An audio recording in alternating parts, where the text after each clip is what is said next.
انسان کے جسم کے دو مقام ایسے ہیں جنہیں اللہ تعالیٰ نے اپنے ساتھ جوڑا ہے، انہیں اپنی قیام گاہ مراد لیا ہے، ایک تو شہ رگ اور دوسرا دل۔ کوشش کریں یہ دونوں ہمیشہ صاف اور پاکیزہ رہیں۔ نبی اکرم صلی اللہ علیہ وآلہ وسلم نے ارشاد فرمایا کہ جو مسلمان مرد نماز اور اللہ کے ذکر کے لیے مسجدوں میں پابندی سے حاضر ہوتا ہے تو اللہ تعالیٰ اس سے ایسا خوش ہوتا ہے جس طرح ایک مسافر کے گھر والے اس کے گھر آنے پہ خوش ہوتے ہیں۔ سبحان اللہ۔ تو کیا آپ لوگ دن میں ہر روز 5 مرتبہ اللہ تعالیٰ کو یہ خوشی دے رہے ہیں؟ آپ کو آپ کے غم، تکلیف اور پریشانی کو ہلکا کرنے کا ایک چھوٹا سا فارمولہ بتاتا ہوں کہ جب بھی آپ کو لگے کہ آپ بہت زیادہ تکلیف، غم اور پریشانی میں ہیں تو صرف ایک بار نبی اکرم صلی اللہ علیہ وآلہ وسلم کی حیات طیبہ میں آنے والے غم، تکلیفیں، پریشانیاں اور مشکل حالات کو ذہن میں لے آیا کریں۔ یقین کریں آپ کو اپنی پریشانیاں بھول جائیں گی، آپ کو آپ کے غم رائی برابر محسوس ہونے لگیں گے۔ ویسے تو آپ لوگوں نے جمعے کے دن کے حوالے سے بے شمار حدیث سنی ہوں گی۔ ایک رونگٹے کھڑے کر دینے والی، ہلا کے رکھ دینے والی حدیث اس بندہ ناچیز سے بھی سن لیں۔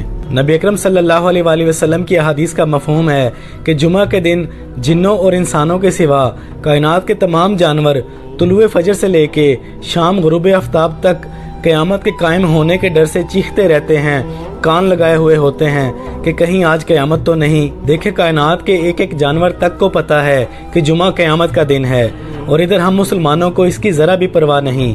ہمیں تو ساری دعوتیں، سیر سپاٹے اور ہر طرح کے کام جمعہ والے دن ہی یاد آتے ہیں۔ میرے بھائی بہنوں، جمعے کے دن کی اہمیت کو سمجھیں، یہ کوئی عام دن نہیں۔ کوشش کریں اس دن اللہ تعالیٰ کے قریب رہیں۔ جزاک اللہ۔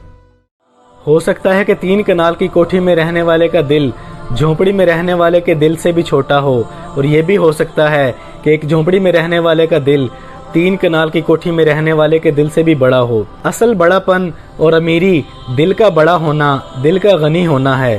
اس لیے اللہ تعالیٰ نے آپ کو جھونپڑی میں رکھا ہے یا 3 کنال کی کوٹھی میں رکھا ہے۔ اپنے دل کو ہمیشہ بڑا رکھیں، حسد اور بغض سے پاک رکھیں، دوسروں کے لیے غنی رکھیں۔ جزاک اللہ۔ ہمارے اوپر اللہ تعالیٰ کا ایک بہت بڑا احسان یہ بھی ہے کہ اللہ تعالیٰ نے ہمارے اندر درد والے حص کو پیدا فرمایا۔ یقین کریں اگر اللہ تعالیٰ درد کو پیدا نہ فرماتا تو دنیا میں بے شمار انسان بیماری ہونے کے باوجود اپنے آپ کو صحت مند سمجھتے ہوئے بغیر علاج کے ہی مر جاتے۔ یقین کریں یہ درد کا احساس ہمارے لیے اللہ تعالیٰ کی طرف سے ایک بہت بڑی نعمت ہے۔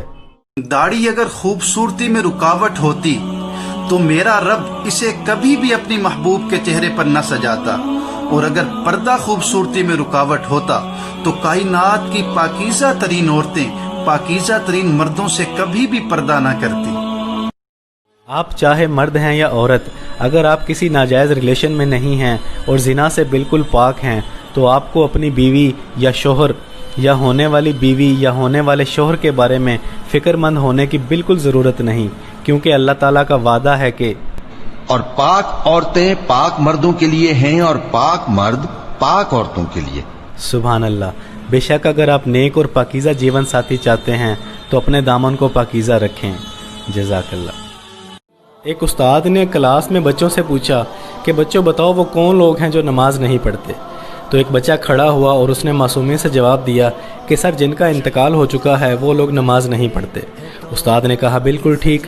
ایک اور بچہ کھڑا ہوا اور معصومی سے جواب دیا کہ سر جن کو نماز نہیں پڑھنی آتی وہ نماز نہیں پڑھتے۔ استاد نے کہا یہ بھی بالکل ٹھیک۔ ایک اور بچہ کھڑا ہوا اور اس نے کہا کہ سر جو لوگ مسلمان نہیں ہیں وہ نماز نہیں پڑھتے۔ استاد نے کہا یہ بھی بالکل ٹھیک۔ تو اب آپ بتائیں اگر آپ نماز نہیں پڑھتے تو آپ ان میں سے کون سی کیٹیگری والے ہیں؟ آپ کے نماز نہ پڑھنے کی کیا وجہ ہے؟